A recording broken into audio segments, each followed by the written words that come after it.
প্ৰতিখন জিলা প্ৰতিখন ব্লকতে সম্প্ৰসাৰিত হৈছে। উত্তৰ অসম প্ৰান্তৰ উপৰিও দক্ষিণ অসম তথা উত্তৰ পূব ভাৰতৰ সকলো ৰাজ্য সামৰি 7শৰো অধিক নিকেতন স্থাপিত হোৱাটোৱে বিদ্যা ভাৰতীৰ শিক্ষা প্ৰদানৰ সফলতাক দাঙি ধৰিছে। স্কুলীয়া শিক্ষাৰ সমান্তৰালভাৱে বিদ্যা ভাৰতী এতিয়া উচ্চ শিক্ষাৰ জগতখনতো স্থান পাবলৈ আগবাঢ়ি আহিছে। অসমৰ শ্ৰীভূমি জিলাত প্ৰথমখন মহাবিদ্যালয় আৰু গুৱাহাটীৰ চন্দ্ৰপুৰত প্ৰাগজ্যোতিষপুৰ বিশ্ববিদ্যালয় স্থাপনৰ জৰিয়তে বিদ্যা ভাৰতীয়ে উচ্চ শিক্ষা জগতলৈ এক অনন্য বৰঙণি আগবঢ়াবলৈ নিশ্চিতভাৱে আগবাঢ়ি যাবলৈ সিদ্ধান্ত লৈছে। শিক্ষাৰ্থীৰ সামগ্ৰিক বিকাশৰ মাধ্যমেৰে ৰাষ্ট্ৰ নিৰ্মাণৰ মহান কৰ্মযজ্ঞত অগ্ৰসৰ হোৱা বিদ্যা ভাৰতীয়ে প্ৰথমবাৰৰ বাবে আয়োজন কৰা এই সমুৎকৰ্ষ মহাশিবিৰ নিঃসন্দেহে এক অতিশয় প্ৰশংসনীয় পদক্ষেপ। পৃথিৱী, জল, অগ্নি, বায়ু আৰু আকাশ এই মহাপঞ্চভূত আৰু পঞ্চকোষ অৰ্থাৎ অন্নময়, প্ৰাণময়, মনোময়, বিজ্ঞানময় আৰু আনন্দময় কোষসমূহৰ যোগেদি ব্যক্তিত্ব বিকাশৰ বাবে আয়োজন কৰা এই শিবিৰে অংশগ্ৰহণকাৰীসকলক আত্মাৰ উপলব্ধি, নাগৰিকৰ দায়বদ্ধতা আৰু পৰিৱেশ সংৰক্ষণৰ প্ৰতি সচেতন হ'বলৈ নিশ্চিতভাৱে প্ৰেৰণা যোগাব। তেওঁলোকৰ মন, শৰীৰ আৰু আত্মাৰ আত্মসংযোগৰ ওপৰত গুৰুত্ব আৰোপ কৰাৰ লগতে এই শিবিৰে সাংস্কৃতিক মূল্যবোধ আৰু সামাজিক দায়বদ্ধতাৰ প্ৰতিও ছাত্ৰ ছাত্ৰীৰ প্ৰতি সজাগতা বৃদ্ধি কৰিব। বিদ্যা ভাৰতীৰ অভিনৱ শিক্ষান পদ্ধতি পঞ্চপদী ব্যৱস্থাৰে শিক্ষা গ্ৰহণ কৰা শিক্ষাৰ্থীসকলৰ এই সমুৎকৰ্ষ মহাশিবিৰৰ যোগেদি শাৰীৰিক কাৰ্যকলাপ, সংগীত, যোগাসন আৰু আধ্যাত্মিক শিক্ষাৰ কাৰ্যক্ৰমে আত্মবীক্ষণ আৰু সবলীকৰণত অনুঘটক ৰূপে কাম কৰিব। আজিৰ এই অনুষ্ঠানত 5000 ছাত্ৰ ছাত্ৰীয়ে সমবেতভাৱে পৰিৱেশন কৰা ঘোষ বাদ্য প্ৰদৰ্শন আৰু শাৰীৰিক প্ৰদৰ্শনৰ লগতে 1000তকৈও অধিক ছাত্ৰ ছাত্ৰীয়ে সামগ্ৰিকভাৱে বিহু আমাৰ সকলোৰে সন্মুখত উপস্থাপন কৰি এই মহাশিবিৰ যে প্ৰতিভা বিকাশৰ উৰ্বৰথলীত পৰিণত হৈছে তাৰ স্পষ্ট নিদৰ্শন দাঙি ধৰিছে। আজিৰ এই আমাৰ শিবিৰত অংশগ্ৰহণ কৰা প্ৰতিগৰাকী ছাত্ৰ ছাত্ৰীক তেওঁলোকৰ সুন্দৰ পৰিৱেশনৰ বাবে মই আন্তৰিক ধন্যবাদ আৰু অভিনন্দন জনাইছো আৰু উপস্থিত থকা তেখেতসকলৰ মাতৃসকলকো মই বন্দনা কৰিছো। বিভিন্ন জাতি জনজাতিৰ ছাত্ৰ ছাত্ৰীৰ অংশগ্ৰহণেৰে সমুৎকৰ্ষ মহাশিবিৰ সামাজিক ঐক্য আৰু সম্প্ৰীতিৰ আজি এক মহামিলনথলীত পৰিণত হৈছে। এই মহাশিবিৰে সামাজিক সম্প্ৰীতি আৰু বহনক্ষম উন্নয়নৰ দিশত এক যাত্ৰাৰ সূচনা কৰি নৱ প্ৰজন্মক ইতিবাচক পৰিৱৰ্তনৰ মাৰ্গদৰ্শক ৰূপে গঢ়ি তোলাত সহায় কৰিব। এই মহাশিবিৰত লাভ কৰা শিক্ষা আৰু অভিজ্ঞতাই ছাত্ৰ ছাত্ৰীসকলক ভৱিষ্যত জীৱনত পৰিয়াল, সমাজ আৰু জাতিৰ প্ৰতি দায়বদ্ধ কৰি গঢ়ি তুলিব। এই শিবিৰত পঞ্চপ্ৰাণ অৰ্থাৎ অধ্যয়নৰত ছাত্ৰ, প্ৰাক্তন ছাত্ৰ, অভিভাৱক, পৰিচালনা সমিতিৰ সদস্য আৰু আচাৰ্যসকলৰ অংশগ্ৰহণে এই সমগ্ৰ অনুষ্ঠানটোকে এক সুন্দৰ মহামন্দিৰলৈ ৰূপান্তৰ কৰিছে। মই নিশ্চিত যে এই মহাশিবিৰৰ দ্বাৰা ছাত্ৰ ছাত্ৰীসকলৰ সৰ্বাংগীন বিকাশ ঘটিব, যিয়ে গতানুগতিক শিক্ষাৰ সমান্তৰালভাৱে আন সকলো দিশতে আগবাঢ়ি যাবলৈ সক্ষম কৰি তুলিব। বিদ্যা মানৱ মনৰ দীপ্তি, তাৰ ৰশ্মিৰ পোহৰত কাম কৰি মানুহে ধন মান আৰু যশস্যা লাভ কৰে। সৎ কৰ্ম আৰু জগতৰ কল্যাণৰ সাধনৰ যোগেদি মান যশস্যা লাভ কৰিব পাৰি। এই সকলোবোৰৰ মূলতে হৈছে বিদ্যা। বিদ্যাই মানুহৰ অন্তৰৰ অজ্ঞান আন্ধাৰ দূৰ কৰি মানুহক জ্ঞানৰ জ্যোতিৰে বাট দেখুৱাই দিয়ে। ভাৰতীয় সভ্যতাই আৰু ভাৰতবাসীয়ে যোৱা বিগত 5000 বছৰ ধৰি বিশ্বাস কৰি আহিছে, নহি জ্ঞানেন সদৃশং পবিত্ৰময়ঃ বিদ্যতে, অৰ্থাৎ জ্ঞানৰ দৰে পবিত্ৰ আৰু আন একো বিষয় পৃথিৱীত নাই। আমাৰ দেশ প্ৰাচীন কালৰে পৰা জ্ঞান চৰ্চাৰ অন্যতম কেন্দ্ৰ হিচাপে বিবেচিত হৈ আহিছে। সনাতন ধৰ্মৰ আধাৰত গঢ় লোৱা ভাৰতীয় চৈতন্যই সভ্যতাত এনে এক মহান ধাৰণা এইবাবে উদ্ভৱ হৈছিল যে অতীজৰে পৰা ভাৰত ভূমিত নৈতিকতা, দৰ্শন, সাহিত্য, বিজ্ঞান আৰু সংস্কৃতিৰ প্ৰতি জনতাই গভীৰতম শ্ৰদ্ধা পোষণ কৰিছিল। প্ৰাচীন ভাৰতৰ তক্ষশিলা, শ্ৰীধন্য কটক, নালন্দা, উদান্তপুৰী, দেৱবিহাৰ বা বিক্ৰমশিলা আৰু উজ্জয়িনী, এই 6খন বিশ্ববিদ্যালয়ে শিক্ষাৰ উৎকৃষ্টতম প্ৰাণকেন্দ্ৰ হিচাপে গঢ় লৈ উঠিছিল। বিজ্ঞান, জ্যোতিৰ্বিজ্ঞান, গণিত, নিদান শাস্ত্ৰ, ভাৰতীয়সকলৰ দক্ষতা আছিল অপৰিসীম। এই সকলোবোৰ ভৌতিক বিজ্ঞানৰ মাজতেই ভাৰতীয় মনীষীসকলে যিটো বিজ্ঞানক সৰ্বাধিক গুৰুত্ব দিছিল সেয়া আছিল চৈতন্যৰ বিজ্ঞান, দ্য চায়েন্স অফ কনচিয়াছনেছ। আৰ্য শিক্ষাৰ 64তম কলাবিদ্যাৰ শিক্ষা এই বিশ্ববিদ্যালয়সমূহত 11টা বিভাগ ক্ৰমে সাহিত্য, গৃহপাল বিদ্যা, ৰন্ধন বিদ্যা, সাজ সজ্জা আৰু পৰিচ্ছদ বিদ্যা, হস্তবিদ্যা, শিল্পবিদ্যা, বিজ্ঞান, সংগীত বিদ্যা, নাট্যবিদ্যা, শিষ্টাচাৰ বিদ্যা, শাৰীৰিক বিদ্যা, ব্যায়াম বিদ্যাৰ অধীনত দিয়া হৈছিল। প্ৰাচীন কালত ভাৰতীয় শিক্ষা ব্যৱস্থা কেনে উচ্চ পৰ্যায়ৰ আছিল এই বিষয়ে সেই সময়ৰ বিশ্ববিদ্যালয়সমূহৰ পাঠ্যক্ৰমে আমাক স্পষ্টভাৱে ধাৰণা দিয়ে। এই বিশ্ববিদ্যালয়সমূহত ছাত্ৰসকলে শিক্ষা লাভ কৰি নানা বিষয়ত সিদ্ধি লাভ কৰিছিল। তেওঁলোকে নতুন নতুন তত্ত্ব আৰু সত্যৰ আৱিষ্কাৰ কৰিছিল। এনে এক গৰিমামণ্ডিত ঐতিহ্যৰ ভেটিত প্ৰতিষ্ঠিত আমাৰ শিক্ষা ব্যৱস্থাত নিজকে আগুৱাই নিবলৈ শিক্ষাৰ্থীসকলে কৃচ্ছ সাধনা কৰিব লাগিব। শিক্ষাৰ্থীসকলে অধ্যয়নক এক তপস্যা বুলি গ্ৰহণ কৰিব লাগিব, যি তপস্যাই জ্ঞান আৰু প্ৰজ্ঞাৰ উন্মেষ ঘটায়। মনত অহংভাৱ থাকিলে বা গুৰুৰ প্ৰতি শ্ৰদ্ধা নাথাকিলে কোনেও জ্ঞান অৰ্জন কৰিব নোৱাৰে। সেইদৰে মনত প্ৰশ্নৰ উদয় নহলে, আমি যদি প্ৰশ্নৰ মনত উদয় কৰিব নিশিকাওঁ বা নিশিকো, তেতিয়াহ'লে চিন্তাৰো কৰ্ষণ হ'ব নোৱাৰে। তেনে মনত জ্ঞানৰ উন্মেষো নঘটে। সেয়ে ছাত্ৰ ছাত্ৰীসকলে শিক্ষাগুৰুক মনত উদয় হোৱা বিভিন্ন বিষয়ৰ ওপৰত নিৰন্তৰ প্ৰশ্ন কৰিব লাগিব, তেতিয়াহে জ্ঞানৰ উদ্ভৱ হয়।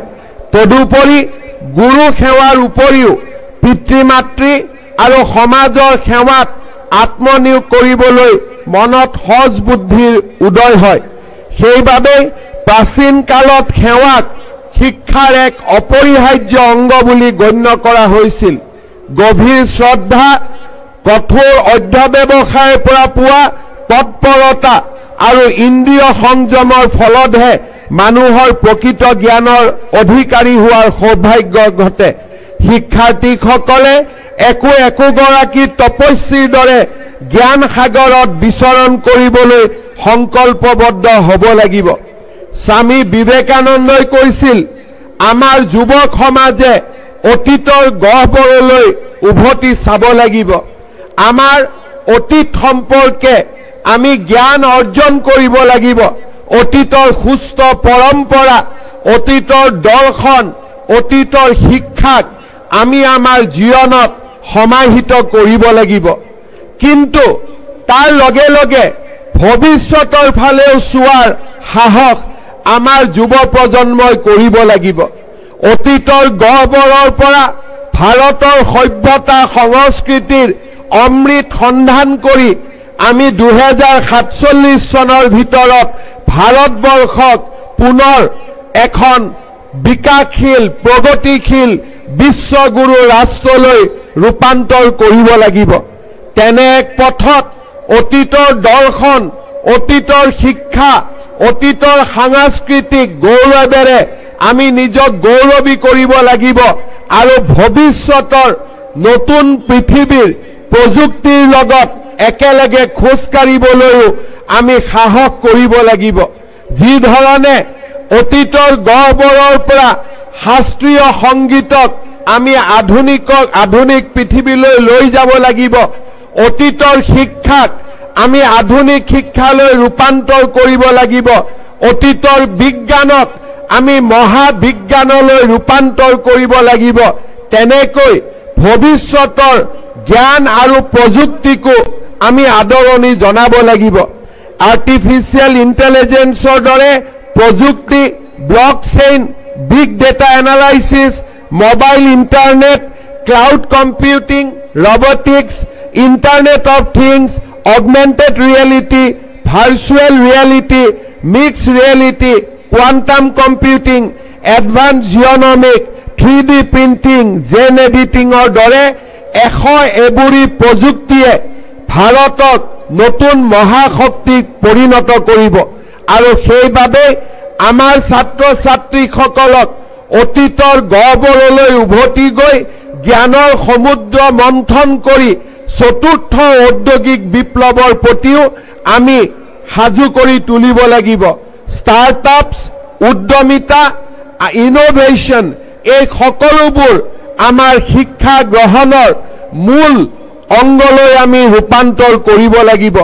প্ৰধানমন্ত্ৰী নৰেন্দ্ৰ মোদী ডাঙৰীয়াই আজি 2047 চনৰ ভিতৰত ভাৰতক এখন বিকশিত ৰাষ্ট্ৰলৈ ৰূপান্তৰ কৰাৰ বাবে আমাক যি আহ্বান জনাইছে, সেই আহ্বানক সৰুগত কৰি আমি আমাৰ সংস্কৃতি, আমি আমাৰ পৰম্পৰা, আমি আমাৰ ঐতিহ্যক আগুৱাই লৈ গৈ আমি আধুনিক জ্ঞান আৰু প্ৰযুক্তিৰে ভাৰতবৰ্ষক মহাশক্তিলৈ ৰূপান্তৰ কৰিব লাগিব।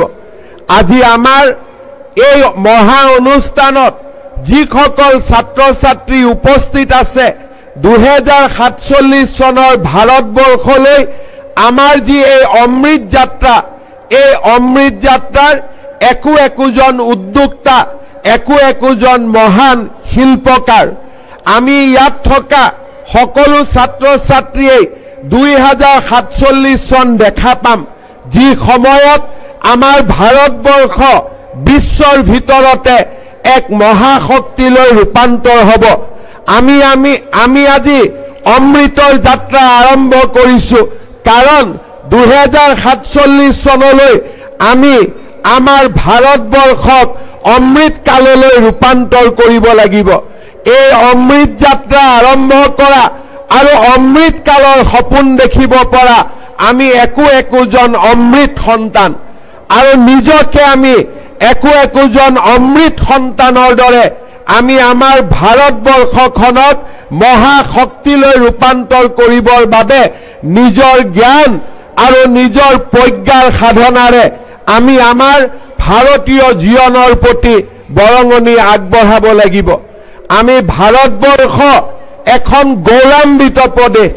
আজি ভাৰতবৰ্ষই যুগে যুগে আমাৰ পৃথিৱীক মহান দাৰ্শনিক বৈজ্ঞানিকসকলক উপহাৰ দি আহিছে। চাণক্যৰ পৰা আৰম্ভ কৰি চন্দ্ৰগুপ্তলৈ, মহাৰাণা প্ৰতাপৰ পৰা আৰম্ভ কৰি ছত্ৰপতি শিৱাজীলৈ, দুৰ্গা দাস ৰাথোৰৰ পৰা আৰম্ভ কৰি মহাবীৰ লাচিতলৈ, চৈতন্য মহাপ্ৰভুৰ পৰা ৰামানুচাৰ্যলৈ, মহাপুৰুষ শ্ৰীমন্ত শংকৰদেৱৰ পৰা মহাপুৰুষ মাধৱদেৱলৈ আমাৰ এই ভাৰতবৰ্ষত সদায়ে মহা মহা নক্ষত্ৰসমূহৰ জন্ম হৈছিলে আৰু তেনে আদৰ্শকে সেই মহান নক্ষত্ৰসমূহৰ আদৰ্শকে আমি আঁকোৱালি লৈ পুনৰ এবাৰ আমি ভাৰতক মহান কৰিব লাগিব।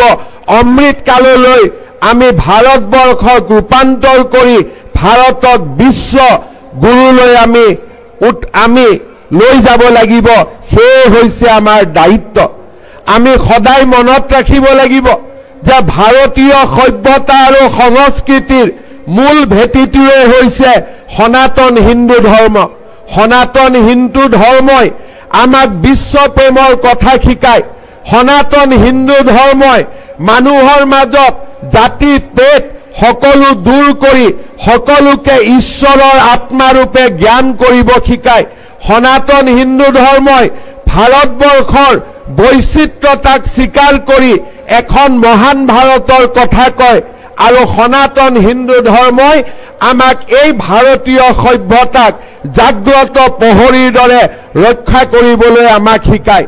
সেয়েহে আমি সনাতন হিন্দু ধৰ্মত বিশ্বাসী হৈ সনাতন হিন্দু ধৰ্মই দেখুওৱা আমাক অমৃত পথেৰে আমি আৰোহণ কৰি ভাৰতবৰ্ষক অমৃত কাললৈ লৈ যাম আৰু আমি একোজন অমৃতৰ সন্তান হিচাপে এই ভাৰতবৰ্ষখনক মহিমামণ্ডিত কৰিম, গৌৰৱমণ্ডিত কৰিম। বিদ্যা ভাৰতীৰ বিদ্যালয়সমূহত আমাক আগবঢ়োৱা ভাৰতীয় সভ্যতা সংস্কৃতি আৰু বিজ্ঞানৰ মিশ্ৰিত শিক্ষাই আমাক একোজন সুস্থ নাগৰিক কৰি নিৰ্মাণ কৰিব, তাক মই নিশ্চিতভাৱে আশা কৰিম। বিদ্যা ভাৰতীৰ বিদ্যালয়সমূহত অতি সীমিত সুবিধাৰ মাজত ইয়াৰ আচাৰ্য আৰু আচাৰ্যাসকলে যি ধৰণে এই বিদ্যালয়সমূহক প্ৰতিপালন কৰিছে, একোডাল বটবৃক্ষলৈ ৰূপান্তৰ কৰিছে, সি সঁচাকৈয়ে আমাৰ সমাজৰ বাবে প্ৰেৰণাৰ উৎস। আজি আমি সকলোৱে এই ৫,০০০ ছাত্ৰ ছাত্ৰীৰ ঘোষ বাদন যোগ অভ্যাসৰ জৰিয়তে বিদ্যা ভাৰতীৰ আচাৰ্যসকলৰ মহান কৰ্তব্যৰ আমি চানেকি দেখিবলৈ পাইছো। আজিৰ এই সুন্দৰ দিনটোত মই বিদ্যা ভাৰতীৰ প্ৰতিগৰাকী আচাৰ্য আৰু আচাৰ্যাক আমি আকৌ এবাৰ কৃতজ্ঞতা জনাইছো আৰু তেওঁলোকক নৱ ভাৰতৰ বাবে অমৃত সন্তান সৃষ্টি কৰাৰ কামত পুনৰ এবাৰ নিজকে আগবঢ়াবলৈ মই তেওঁলোকক অনুৰোধ জনাইছো। ছাত্ৰ ছাত্ৰীসকলক মই ধন্যবাদ জনাইছো সুন্দৰ প্ৰদৰ্শনৰ বাবে। আমাৰ ৰাজ্যত এনেধৰণৰ প্ৰদৰ্শনে আমাৰ সমাজখন আজি কিমান আগবাঢ়ি গৈছে তাক এবাৰ প্ৰতিফলিত কৰে।